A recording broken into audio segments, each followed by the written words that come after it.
So now onto our program. I'm going to pass it over to my incredible colleague Eliza Brown, who's the Carl's Bookshop manager. She's going to introduce Molly and her new reviewed book, The Girl from the Sea. Thanks, Eliza. Thanks, Courtney. Thank you so much, everyone, joining us. We're so excited. We have Molly Ostertag with us today. Molly is the author and illustrator of the acclaimed graphic novels, The Witch Boy trilogy, which is The Witch Boy, The Hidden Witch, and The Midwinter Witch, which is my personal favorite. She grew up in the forest of upstate New York and graduated in 2014 from the School of Visual Arts, where she studied cartooning and illustration. And now she currently lives in Los Angeles, where she works in animation, and she lives with her wife and several pets.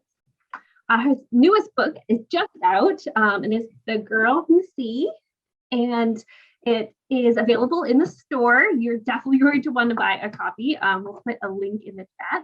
I think we even have some signed book plates too. We can give free for anyone who orders from the shop.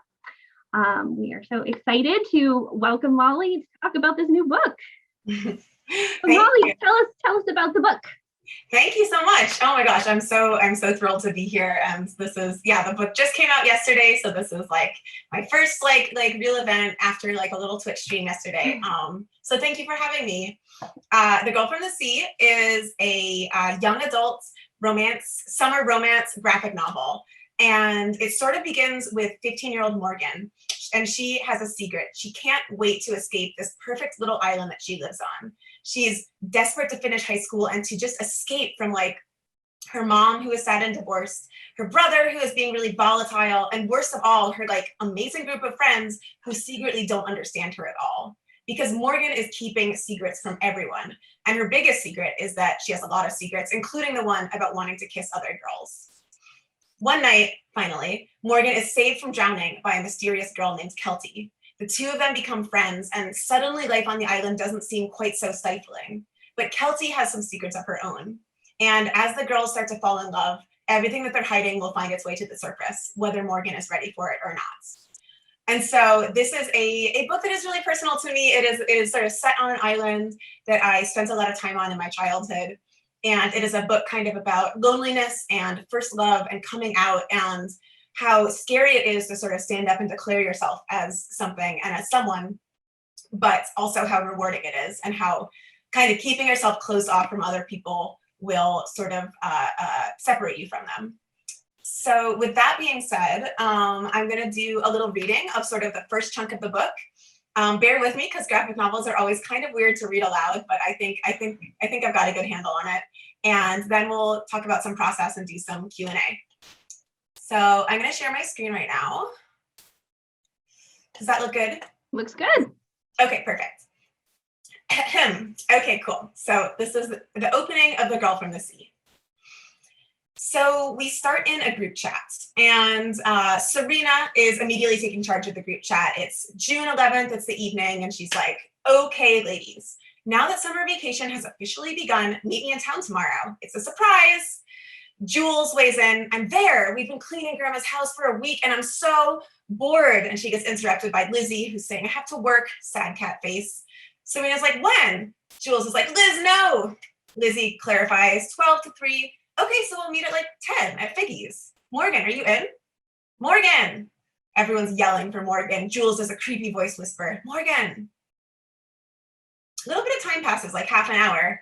Jules is like, that's it, she's dead. Rip Morgan. Lizzie's like, no, don't be horrible. And then in sort of a private chat just between Morgan and Serena texts Morgan, we're meeting at Figgy's tomorrow at 10. Are you okay?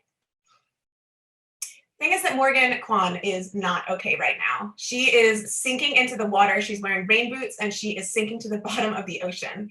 And as she's sinking, she's thinking, it's true, you know, that whole thing about your life flashing before your eyes.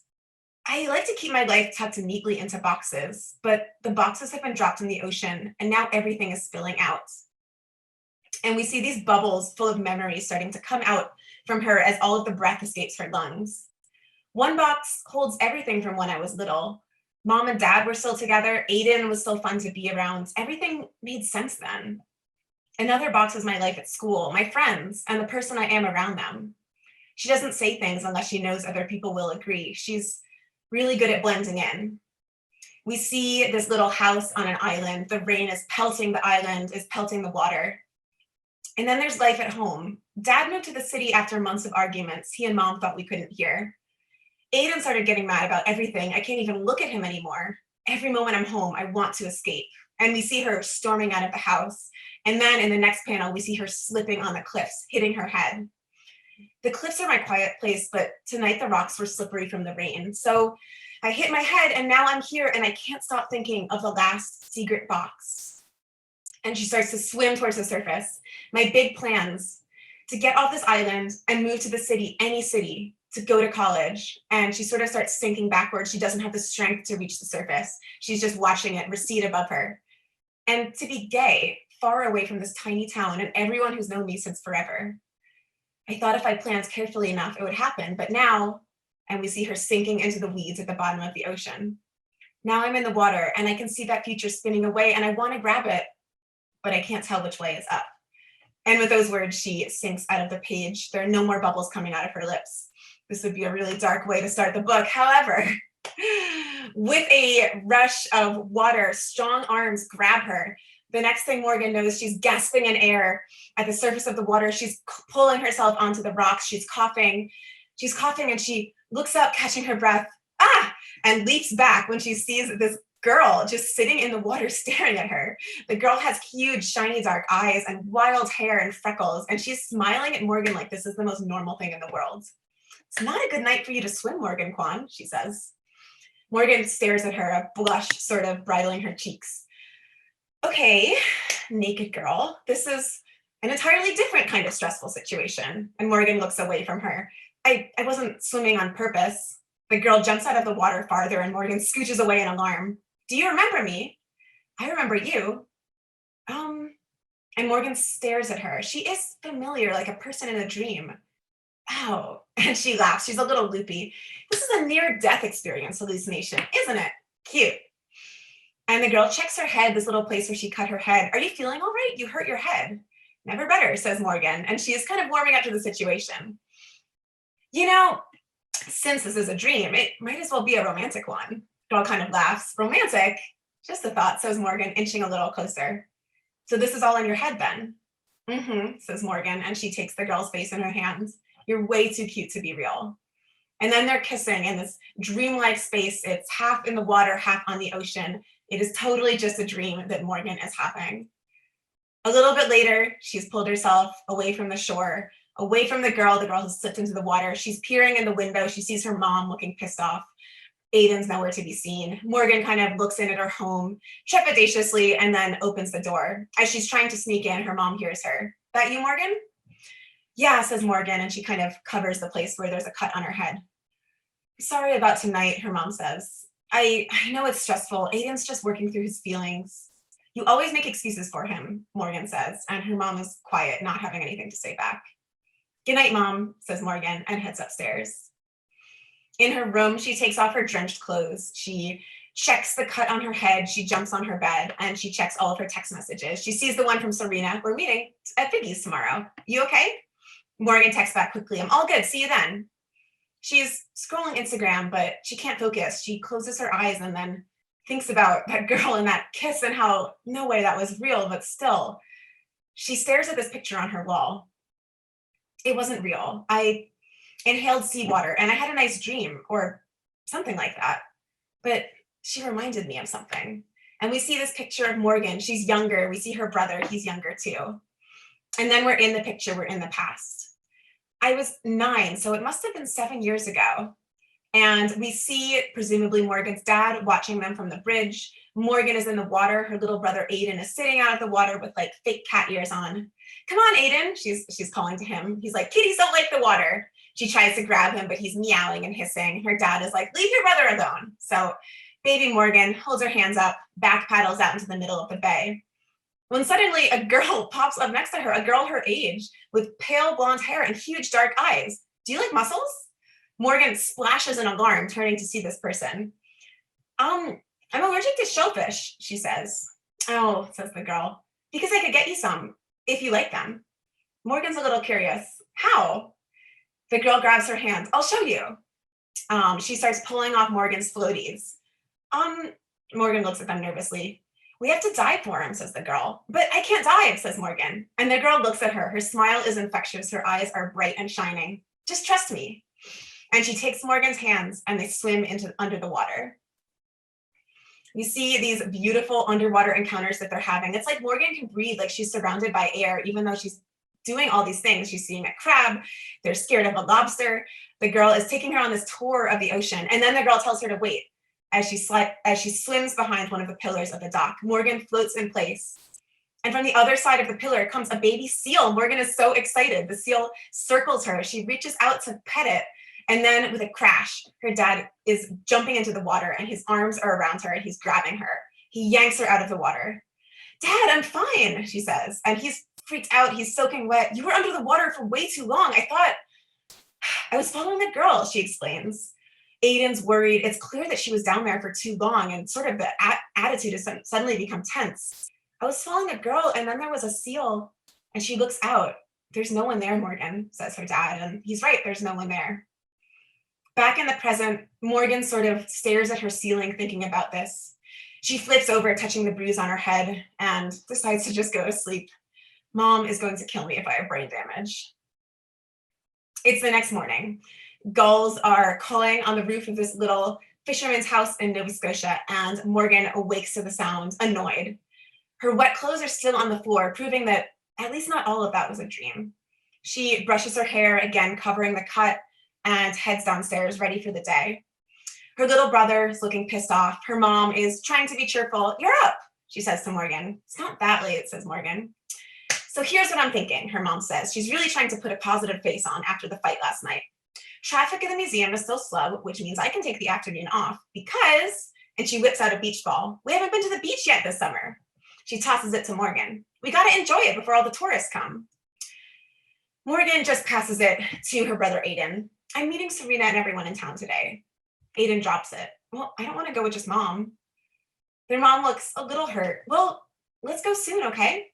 And as Morgan's heading out, she hands her the compost. Take the compost out before you leave. Morgan sort of is laughing, teasing her. You know the gulls wouldn't scream all morning if we didn't feed them. And finally, we get this big shot of the island that Morgan lives on. It's a tiny island, just one other house, connected to the mainland by a bridge, surrounded by ocean and just wildness.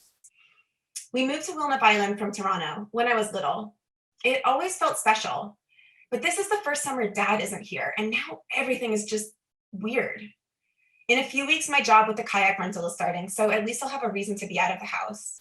And as she's thinking, she's sort of dumping the compost out to the gulls. Side note, I spent a lot of time on this exact island, and we would give the gulls our compost, and they would wake us up every morning asking for compost. So this is based on a real thing. So Morgan's dumping out the compost. The gulls are gathering and eating it. That's it. That's all I got. And she's swinging the bucket to get rid of them. Go on. As the gulls fly away, she sees a figure in a yellow raincoat through them. And she realizes it's the girl from the night before somehow. She's wearing nothing but this giant fisherman's raincoat. And she's waving excitedly at Morgan, hanging on to the bridge. Morgan stares at her. Oh no. No. And the girl starts running towards her, just booking it. And then she slips on the grass and falls completely over. Morgan kind of forgets her nervousness. She runs over. Oh my God, are you okay? The girl's totally fine. She gestures at her legs cheerfully. I'm still not used to these yet. The ground is harder than I thought it would be. Morgan stares at her. Who are you? And the girl leans in close, excited. It's me, Kelty. Morgan leans back. I'm Morgan. I know, says Kelty. Morgan, I am a Selkie, and you are my true love, and your kiss has allowed me to transform from a seal into a human and walk upon the land. Now we can find our fortunes together. Morgan stares at her for a second, processing this, and then, no, we are not doing that. And she starts shoving Kelty back the way she came. But our destinies are intertwined, sealed by a kiss. That was a near-death experience hallucination, Morgan yells. Kelty spins around and kind of a little smooth grabs her around the waist. I assure you it was not. Morgan freaks out. She grabs Kelty's hands to get her off of her, and she looks up, noticing her neighbors going into their house. She sort of rigidly waves at them. Hi, Earl. Hi, Val. And Kelty puts an arm around her, waves at them too. Morgan is fully freaking out at this point. Enough with the touching, she hisses, getting Kelty's arm off of her. Worse upon worse, her mom opens the door. Morgan! Mom, Morgan says, trying to keep this all together. Who's your friend? Her mom says. Kelty, says the girl. Want to come in for some breakfast? Indeed, says Kelty. Morgan glares daggers at her. As soon as they're alone again, she spins to look at Kelty. What do you want? I told you, Kelty says, looking a little defensive. I'm here because of true love's kiss. It's the only thing that can let a Selkie walk on land. None of those things are real, Morgan yells at her, and Kelty looks at her, a little bit mad, almost offended at this point. I see I need to convince you. That's fair. How about a day? What? Kelty grins a little. I did save your life last night. So in exchange, spend the day with me? Sunsets, if you wish me to leave, I'll be gone. Morgan stares at her, calculating. Okay, fine. And before Kelty can go in, she zooms in front of her. No talk about love or kissing at breakfast, though. None. You are my friend from school. Got it? And Kelty just boops her on the nose. And you are a very strange girl. And with that, Kelty waltzes into Morgan's life and ruins all of her plans. And the next 200 so pages of the book are about them dealing with the repercussions of this dramatic kiss. So that's my reading. That was so amazing. I want you to read the whole book. I don't know if anyone else, but that was just I've read it twice already, and I feel like I got so many more details. Like just hearing you describe the pictures and like, oh, did I miss that? Yeah, thank you. That was so wonderful. I really love reading comics aloud because it is kind of like I write them like books, and then I break it down into like what the panels are, and there's so much like of the writing that kind of gets lost or like gets translated into the images. And so it's kind of fun to be like, here's the pacing, here's the intentional, I don't know. So thank you for having me on to read it. That was great. I think a lot of like educators also can really take inspiration from that because, you know, it just really shows how you can read a graphic novel aloud to a classroom or, you know, like really share it aloud, read aloud to a child. Like, that's something I feel like they often graphic novels get kind of pushed into that category. And there's just, that just really came alive. So yeah. Oh, thank you. So I wonder about, you probably tell us a bit about your process, but I'm really interested in the whole Selkie story. I loved Selkies as a kid. That was always something. I think The Secret of Ronan Nish was like this movie that I was obsessed with as a kid, and I had The Seal Child by Sylvia Plath. I was obsessed with that book as a kid. So I was just wondering, what made you pick Selkie, like that folklore? Yeah, I mean, I also have loved them. I only just saw The Secret of Ronan Nish actually a month ago, and it was so good and so beautiful. And I want to go there. So I definitely it wasn't based on that per se, but yeah, I drew, this comic is actually based on a really short comic that I made when I was 19, so 10 years ago at this point. Wow. And it was just like a 3-page comic, also set in Nova Scotia about a girl falling in love with a Selkie. It was like she met the Selkie when she was like a teen, and then the Selkie comes back when she's an adult to see her. So it was like that was like the very beginning of it. And I've always loved mythology. I don't know where I first learned about Selkies, but for people who don't know, it's this Scottish and Irish mostly, but it's kind of all over Northern European myth about seals who can take off their seal skin and become people, usually beautiful women, but sometimes beautiful men. And the classic Selkie story is that a man will like steal their seal skin and sort of force them to become his wife. And she'll be a really good wife. She'll be a loving wife and like have children and be a loving mother. But if she ever finds her seal skin, she'll be drawn back to the ocean and have to go. And I think Selkie myths are really interesting because they're partially like when you live near the ocean, you sort of have to get used to people like going out to sea and vanishing and never coming back. And so they're partially about that grief, but they're also a little bit about I think like domestic like violence and kind of like being coerced into these relationships and being trapped in these relationships where you have to hide a part of yourself. And so when I wanted to do a queer retelling, to me, Selkies really represent this like wildness and freedom. And so I wanted to really do one that was not about like someone having her skin stolen, but was about her kind of getting to have the romance that she wants on her own terms for the most part. And the sealskin kind of still does like factor into the story. But it was really important to me to not like, I wanted to just sort of like do an updated version of the myth where it's not just, oh, and a girl is stealing her sealskin, but like, what is the version of this relationship where no one's coerced into it, kind of. Yeah, I know. I thought you really did such a great job with kind of putting that power back into that personal, the traditional tale, that personal power. And no spoilers, but yeah, there is like a very, I feel like a consensual offering of sealskin, or like a, it's just a really, it just felt like very thoughtful, and also the really parallel of that, putting on a skin, having this secret skin or the secret self inside the skin, and shedding that and what that means. And I think great parallel. Yeah, and there's sort of like, it's sort of parallels of like, Morgan is closeted and she is really intense on, she's trying to be what everyone else in her life wants her to be. And if she can't handle that, then she's trying to just check out. And so kind of, she is like a shapeshifter. She's a social shapeshifter. And so I think her like hanging out with a literal shapeshifter has a lot of really interesting implications. I also just love seals. So like this island that I spent a lot of time on, we could kayak out to see a rookery of seals who were about a mile out to sea. And so we would, they felt like friends. They're just so cool and smart. And like, they would come and kind of like hang out around the islands and like hook up and hang out when you were kayaking towards them. So I really wanted to do something where I got to draw a bunch of seals. I love that. And I love how you captured the seal eyes.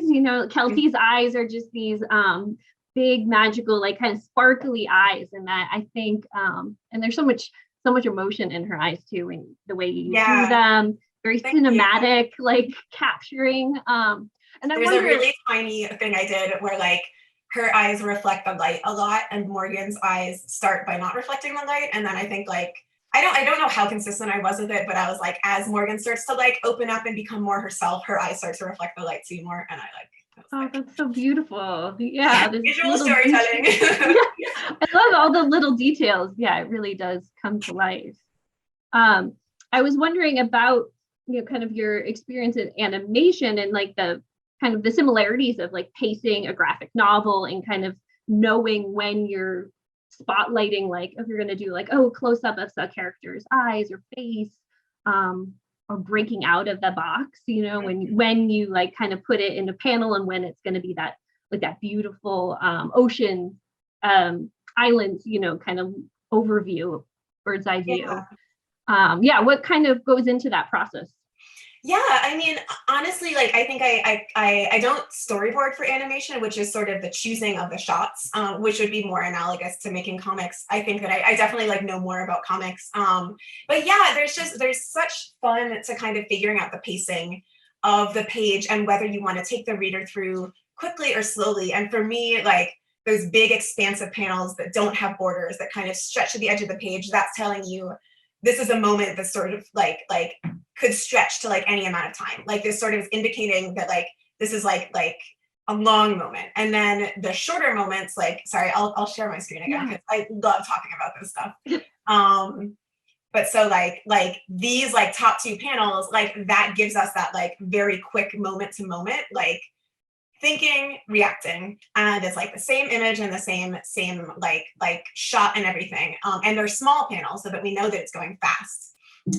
Whereas like, like something like this like romantic panel is kind of fun to have it be borderless, because it's both like the keystone of the book, like it's Kelty being very clearly like, here is what I'm here to do and here's who I am, which is always so helpful when you have a character who just says that.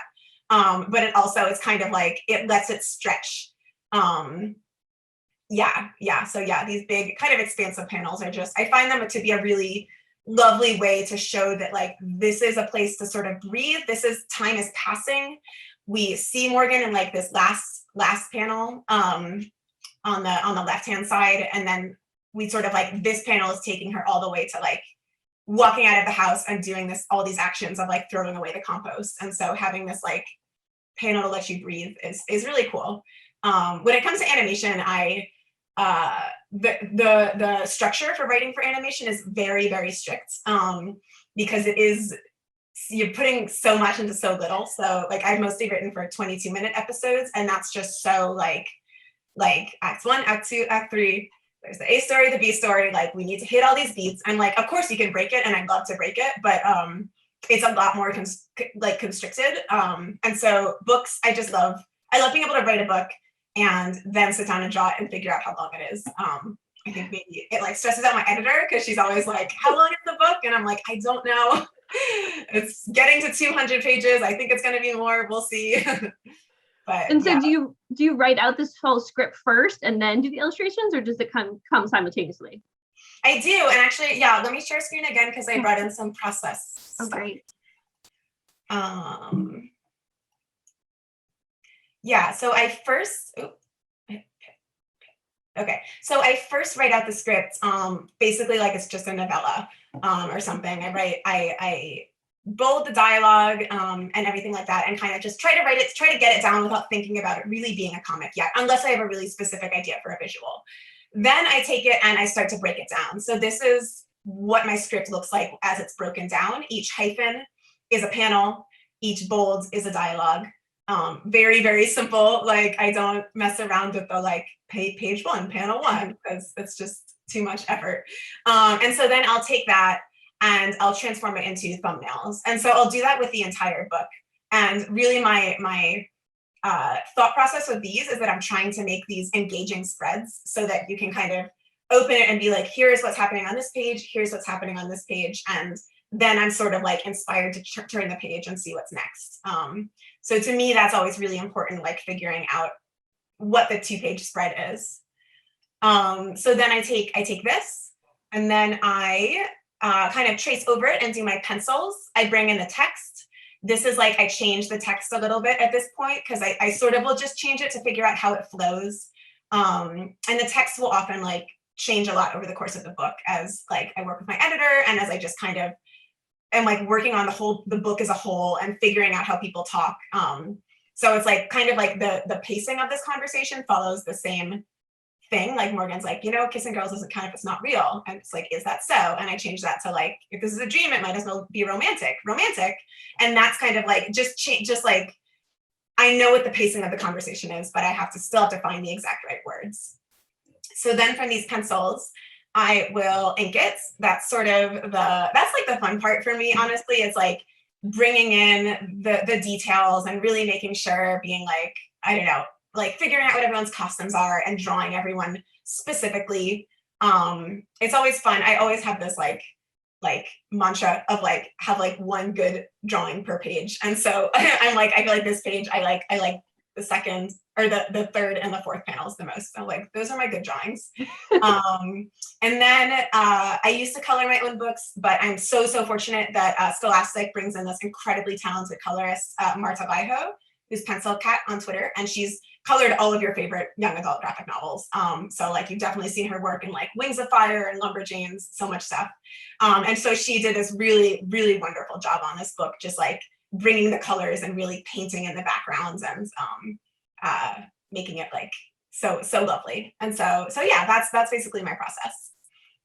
And how do you do what like tools are you all digital, like on a drawing pad or something, or how do you what? Yeah, it's all digital. I use Photoshop, which is always funny because a lot of artists use it and it's totally a program that is like built to edit photos, and just all of us are like, well, we're gonna use it for comics. So I love using it. I know that other people are using probably more better comic programs, but I think at this point I'm old and I like don't want to learn a new program, so I'm stuck with Photoshop. But yeah, and I'll sometimes do like character sketches on my iPad, which is really fun. So these were some of my very early character sketches. Once I was starting to figure out, I played around with like what their ethnicity is, like what I wanted them to look like, what I wanted their vibes to be. And this was like an iPad drawing, which I like because it just doesn't feel as formal, because I can kind of sit on the couch and watch TV and just doodle and like kind of let the back part of my brain do the thinking. So this was like me starting to figure out, okay, Morgan's really stiff and really kind of like wants to put everything in boxes and wants to have control of everything. And then Kelty visually and in terms of personality is this like wild, chaotic, natural kind of person. And so figuring out like that visual, like I was doing this as I was still writing the script. And once I figured out that visual, I was like, oh, I think I know the dynamic between these girls. So yeah, these were all just kind of like fun, just figuring it out, like what are their expressions. It's always nice to kind of sit down and draw them a lot and start to figure out, like, I don't know, it's just like you'll sometimes just figure out like, oh, I'd like to draw this character looking wistful. So there's something wistful about them and I need to capture that. I know that like on the Witch Boy series, I was like, I'm always drawing Aster like looking a little bit scared and nervous, especially like as I was planning the first book. And so I was like, okay, so what's making him scared? And then that's where the book kind of unfolds from there. That's great. And the fashion, that I love all the great outfits that all the characters wear. There's one shirt in particular, Morgan's watermelon shirt, where I was just like, I want that shirt. Oh yeah. You know, I looked on Pinterest for most of it was like Pinterest and like Forever 21 and stuff like that. It's funny because it's set like there's timestamps on all the texts. And so I was setting it during summer 2020. And now it is like really a work of fiction because it's just like they're in Canada and like everyone's just running around kissing each other and going to parties and no one's wearing a mask. So it's like this like fictional idealized, it was kind of funny trying to figure out like what's the summer fashion for 2020 gonna be? And like as I was drawing it, and I was wrong about everything because there's no joggers in this book. Yeah, you had to do some like fashion planning Yeah. ahead of time. That's great. And how long did it take, like from start to finish, like first draft to kind of final? How long does that process take? Gosh, that's a good question. Trying to think, I feel like in 2017 I got the idea for it. I think I was finishing up. I think I had just finished The Midwinter Witch, John the Midwinter Witch, which came out in 2018.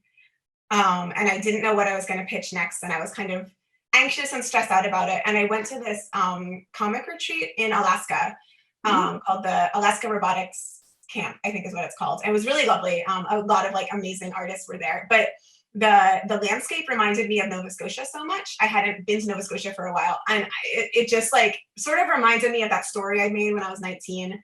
And if there was maybe like that, I started to get interested in finding a way to retell it. So that was the start. It took a while to write it and really get it all down and all pitched and everything. And then I sort of started drawing it, and then I realized there wasn't quite enough there. And so I penciled like 50 pages and then I threw them all out because it just wasn't right, which I don't usually do. But in this case with this book, it really felt like I wanted to nail the story. So yeah, it took a while, but I think I draw faster than some people because again, I sort of have that mentality of like one good drawing on a page. So like I definitely they're all good, Molly. Thank you. They're all good drawings. I'm not like bashing myself. Like it's just like no, they're really, really good. Yeah. But the point of a comic is that it works as a whole. So it is being like, what's the panel that you linger on? And what panels are just getting you to the next part of the story? And that's like recognizing that simplicity. This book, I definitely put more effort into the art or spent more time on the art.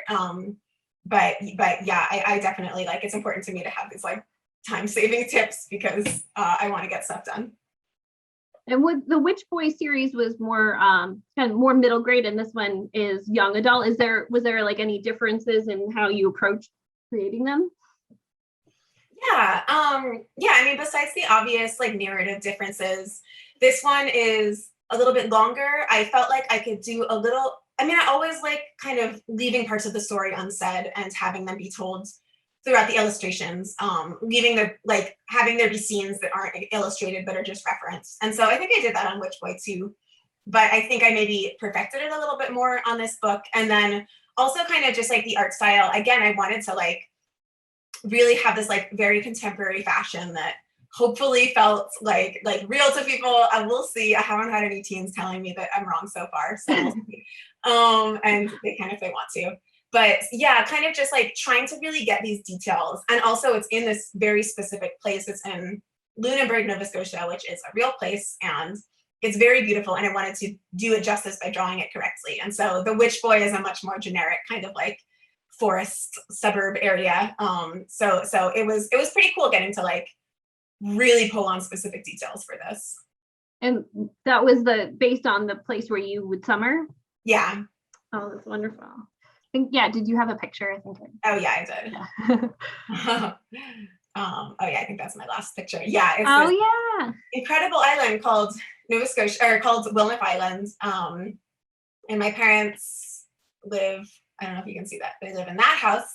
Oh. And it's so pretty. There's like one neighbor, there's two neighbors, but one of them isn't there. And then the rest of these are just like boat houses. And it was so magical, but it was also very lonely because I didn't know any kids up there. And it was like not really a place. I didn't know like how do you meet children when you're like a child? And your parents aren't like, I don't know, like in that community necessarily. So it was a lot of like, we would like swim off this rock a lot. And there's like a tide pool on the other side of the island. And this is like the little beach that Morgan and Aiden are swimming on. Here's like the bridge. And yeah, the seals live like somewhere out here. And it was just kind of like this very magical island that I really spent a lot of alone time on, kind of just like fantasizing.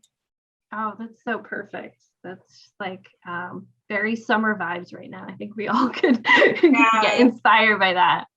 I will if people have questions, you can put them in the Q&A. I'm gonna actually poke in there now because Veronica had a good question, and they asked, what is your inspiration for how you depict the seal skin and Keltie's form when she's swimming?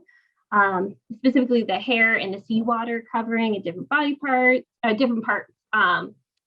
I think I was also really taken with the way that they kind of had that see-through skin, the way it's very very magical. So yeah, what was your kind of planning process in that? Yeah, I think that was definitely one of the pieces that took the longest to fall into place. I knew that I don't want to spoil the ending of the book, read it, but I knew that there was sort of a certain set of circumstances around Keltie and her life on the land versus her life in the water and how her sealskin tied into it. And so trying to figure out the magical rules of that and have them be pretty intuitive and have them be easy to explain was really interesting. But yeah, when Morgan first meets her in the water in this section that I just read, I like the idea that she was kind of this like half and half, like she sort of can't quite come out of the water. She's kind of wearing water, like definitely in the script, I was like, she's naked. And then I didn't have to be told not to do that. I was just like, I know that they're not going to let me draw her naked and I shouldn't. Like, I don't like really, I would rather kind of like draw her in this like mysterious like water outfit. So I kind of just picture her being like it's almost like Morgan can't like focus on her because she's like in and out of the water. So that was definitely my thought. And then let me think. Oh yeah, and so then with her sealskin, it was kind of this thing of like, I really wanted her to show up in a raincoat. I didn't have a reason for that. I just thought it was a cute visual. So I was like, okay, but it can't be the raincoat. I knew that like later Morgan kind of like wears the sealskin as like an accessory to an outfit. And so I was like, it can't be like a nasty sealskin. So it's just like all these things. And I kind of figured on it being this like very magical like piece of the ocean almost that sort of has like come out of the ocean. And like I feel like I have this like very clear idea of like what it looks like and what it feels like. So if we ever have a movie of it, I'll have some ideas for them. Love that. And Lila asks, how do you get inspiration to draw? Like, where do you get your inspiration from? That's a good question. I write things that I want to draw. So I really made sure to pack this book with like, it's a very self-indulgent book, which I think you always should do that. So I really filled it with things that I love to draw. And yeah, I think just like following what you like and then being like, there's things I don't like to draw. Like the whole finale of this book takes place on a crowded like boat during a party. If I could have written it another way, I would have, but that was like what had to happen. And you learn to draw things in order. I was like, okay, this happening on this boat, but then there's these like dramatic romantic scenes in it. And so I have to draw the boat and the party in order to draw these like dramatic interpersonal scenes where they're like holding each other's faces against the starry sky. And so kind of that helps inspire me to draw sometimes by like giving myself incentive. And also I just like, it's always just like, just doing it is always like the best thing you can do because I did like some pre-sketches for this book, but I mostly just went into it and started drawing, and it's really cool how you become more familiar with characters and become more confident as you just like start to like discover the world. And Tim would like to know, had a question about the rewriting process of the book. How did you know when things weren't going right? And when is it difficult to like let go of the first version? Did you have any scenes that you cut that you wish you kept in maybe? Yeah, totally. It's interesting because I think as I said, it was this very self-indulgent book, and I was drawing all these romantic scenes, and I had just had so many ideas for the romance part of it. And like that first scene where Morgan is like, you can't be here, and Kelsey's like, I'm gonna spend the day with you. That was like that was like this. I drew that scene first to like pitch it as a book, so that was always like sort of the core of the book. And then I just like drew all these romantic scenes going out from there. And then at a certain point, I was just like, there's not really a conflict. And also Kelty doesn't really want anything besides to just be here for Morgan. And so thinking about that made me start delving into what Kelty wants and why Kelty is here. And so again, I don't want to like spoil things, but there's like, that's sort of the second half of the book, is that like, you can't just have this simple relationship with a secret girlfriend. Like, she's a person who wants things too. So that really helped. And then I think also I was writing Morgan's friend group, and I was kind of writing them as like classic, popular, pretty mean girls. And at a certain point I was just like, I hate this. I hate seeing this in media. Like it's such a bland version of like what teenage girls are actually like. And it's not fair. Like, I don't want to like add to that, of just like, they're being just like the wealthy, popular girl who's mean. And so I brought in the like group chats, which are sort of an interstitial throughout the book. And that was a really good way to like show these people and show the relationship that they all have and show how they care about each other, but also how they maybe don't totally understand Morgan, but also it's because Morgan isn't sharing herself with them. I felt like I could get a lot of mileage out of those group chats. And so that was really fun. And that sort of let me feel like I was building up these girls as not just like strongman characters, but like real people. Yeah, I love those group chats, especially the way you had kind of phrased when like I think the mom text like on that pops up right on top of it, kind of blocking some of the text. And I just thought that was really very, very dynamic way to show those group texts. Yeah, it's fun, and I hope it feels like genuine to people. It's definitely the way my friends and I text each other. That just kind of like all talking at once and interrupting each other and like sharing just like really mundane things. And I felt like it gave you a lot of context.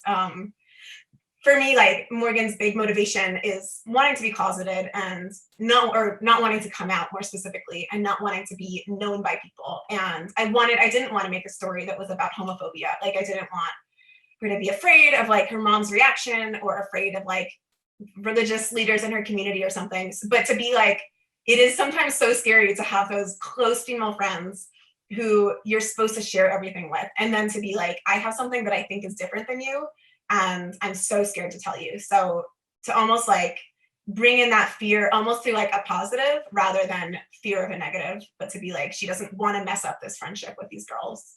Yeah, I think the dynamics between that friendship and the kind of the depth of it really came through. Good, I'm glad. Emma has a question about how you work with the colorist. Do they make a lot of the calls around the color, or do you do that?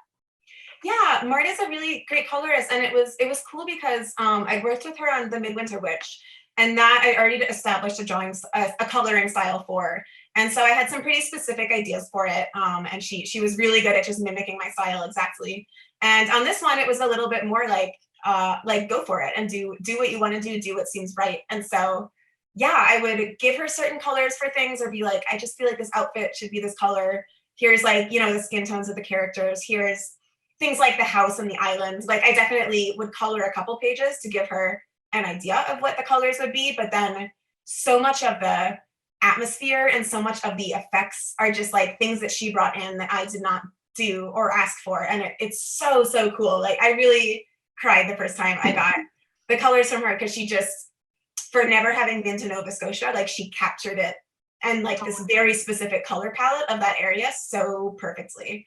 And she, yeah, just like really like matched the art in a beautiful way. So it was really cool. It was really amazing. It's funny sometimes, like I think I definitely went through and I probably did like one tiny edit on every single page, but it's always just stuff like you use yellow green here and like it has to be blue green. I don't know why yellow green is bad for my eyes. Like just like things that don't even, I don't know, I can't explain, but I can just, but like for the most part, like the pages are like exactly as she set them in, and she's so good. I first read the ARC, which comes uncolored, and so it was really great to be able to read it, the full published version, because it was just came alive with the color. Like that was just and some of the things where I was just like, oh, I didn't know like what that would look like. So yeah, I know it was really, really cool. And it's always interesting doing work in black and white, because I think I sometimes will forget it's going to be colored. And like on this, like I started to bring in really dramatic, like heavy, like black tones in like, especially the latter half of the book. But I think it works really well with her colors. Like it sort of encouraged me to be more dramatic because I wasn't thinking about the color at that time. Sarah has a question. She says, I read the ARC and loved how realistic it felt as a love story between two girls compared to the small amount of queer YA that was available when I was a teen. Was there anything in particular you drew on or made sure to include when creating a piece of lesbian YA? That's a good question. I knew that I really wanted to make a story about a relationship, because I kind of just felt I definitely have been in like a couple just like very core relationships in my life, and I was like, there's so much interesting stuff that happens in the dynamics of two people, and like I love a slow burn. Everyone loves a slow burn. It's so delicious when there's tension and it's like, when will they kiss? Like that is wonderful and juicy and good, but like I think there's a lot more too. And so that was a big part of the interest, was kind of showing that. And then just I think like showing them be physically comfortable with each other, and sort of showing that sort of magical thing that I think sometimes can happen in like a lesbian relationship, or like a relationship between two girls, where you're like, we're having this like best friend experience, but it's also romantic. And I think when you're a teenage girl, your friendships already feel so intense and romantic that then like adding the level of romance is like so like, it's just like so heightened and so kind of like dizzying. So that was really fun to do. And then I was talking to somebody who was like, because Morgan, as I said, like wears Kelty's skin at one point, and they were like, that's kind of weird that she's like wearing her skin. And I was like, that's just a lesbian thing. We steal each other's clothes. Like that's what we do. So that was kind of fun. That was great. What was it like? Oh, sorry. This is from Shira. What was it like writing something so personal? Were you ever scared of that it was how vulnerable it was, or putting certain things in the book? Yeah, I was. It was really scary. It's The Witch Boy is much more of a metaphorical take on queerness, obviously. And this book is really textual and really specific. And it's not about me, but it's about a lot of all the feelings that are felt are feelings that I have felt. And there's something, I don't know how to like put it exactly, but like there's a very high standard expected of people making queer media, and especially people making queer media for children, when we are queer ourselves, for children and teenagers. And I was so afraid of just like, I don't know, people being like you're, I don't know, giving a bad example or a bad representation, or you're making this and like it's too self-indulgent. Kind of just a lot of fears around that stuff, because it is vulnerable just to be like, here is what I like and here is what the story I would like to tell, very basically. And so I think a lot of the like, there's so many, like I love drawing kissing scenes, and there's so many like sweet little like romantic scenes between them, and I always was like, oh my god, I hope that like, I was like, am I allowed to be drawing this? Like it's I don't know why, there's a fear that just like sticks with you, but I feel pretty good about it at this point. I think I overcame that fear. Obviously. And Erin had a similar question, but about your experience growing up. Was it like Morgan's? And did you have people who inspired you, or you looked up to? Yeah. Yeah, I had a pretty specific, I think like parts of my life were like Morgan's, this like small town vibe, the like chill parents, my parents are together, and they were really accepting. So again, I'm always like, why did it take me so long to come out? Like they were so nice about it. But it was kind of, I had in high school especially had this like very small like group of female friends who were all like kind of all cooler than me and kind of like this level of like being a girl that I was not very good at. And so this tension of trying to keep up with that is definitely something that I drew on. And yeah, I really looked up to, I really just loved like especially authors. I read a lot of books, and so that was always very much the people that I looked up to was just these people who could make these alternate worlds and live in them. And yeah, I think I was in a community with like it was like a summer camp community kind of, where there were a lot of older like staff members, but they weren't that much older. They were like in their 20s when I was in my teens. And so they were also sometimes in a good way, sometimes in a bad way, people to look up to, of just like these like very self-actualized people who were kind of like doing their own thing and following their dreams. And that was pretty inspiring to have around. And Lila asks, can you talk about your path to becoming an artist? How did you get into art and writing? And when did you know that that's what you wanted to do? Yeah, I mean, I just feel really lucky, because I just think everyone has these abilities, and I feel like massively privileged in a lot of very concrete ways to have been able to pursue this. But yeah, I started drawing, like every kid just draws like and tells stories. We all do it. And then I think some kids either are not encouraged or lose interest. And as I have sort of said, I was kind of this like lonely kid who didn't have a lot of friends. And so drawing just really became like a bit of an escape and a bit of like something to have something to do. And like telling myself these stories, because I just had all this time by myself. And so that's like where it started. And then I think by the time I was in high school, I was in like a good environment that kind of encouraged the drawing. And so I felt like I could pursue that more. And then I went to art school. And again, like massive privilege to be able to go to art school and to be able to like have a family who supports me in this. And I met a lot of people, and kind of the best thing I did there was like meet people and go to indie comic conventions and really just like get into the world of comics and start to see what was happening, and to like read all this stuff and read what was coming out and read stuff from the past 50 years and just really get inspired. So I definitely like that was like a really, really special time. I worked in the library at SBA, my art school, and I would just like hang out in the stacks and read all of the graphic novels and comic collections, and like try to take things from it and put them in my work. So that sounds so good. Yeah, I know, it's really fun. Allison asked what was like researching your book. Did you go back to Lindbergh to draw, or were you just kind of basing it on your childhood experiences? Yeah, I went back. I took a bunch of pictures. I had my parents take pictures. It's like Lunenburg is a UNESCO World Heritage Site, so it's like specifically a very beautiful place. So there's a lot of photos of it online as well. The island is kind of funny because it's like just my family lives there, and then like one other neighbor, and so I had to really like look at my family's photos to remember what it looked like. But yeah, I did that, and I'm trying to think if I did a lot of any. I don't know. This book was a very like just came out of me kind of like, and then I did a lot of research into like teenagers, and that sounds so like weird, but like just like what people are wearing, how people are talking. I remember like going on Twitter and being like, how do you guys text each other? Like, just tell me, what's a group chat like? Because I know what they're like for me, but I'm 29.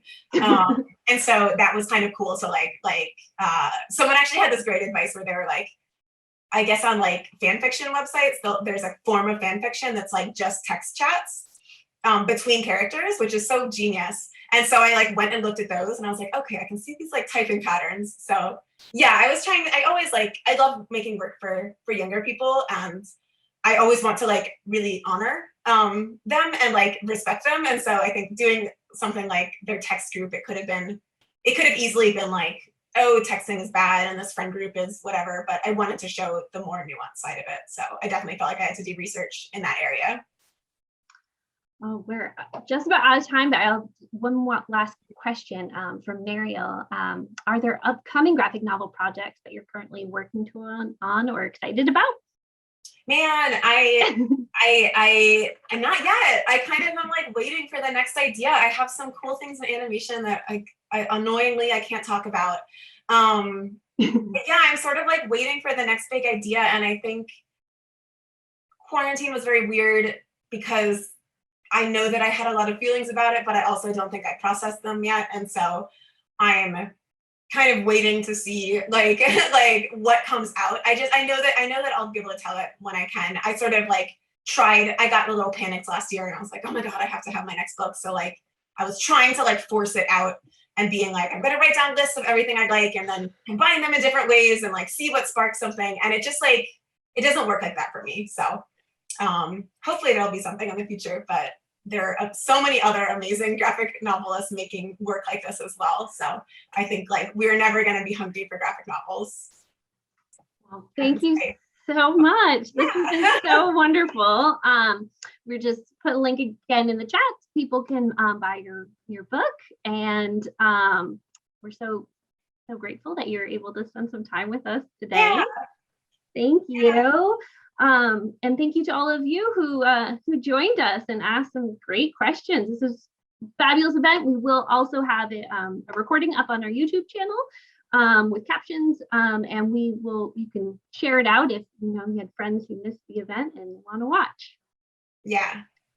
Thank you so much for coming and thanks for hosting me. This was really lovely. All right. Thank you. Have a good night, everyone. Okay. Good night.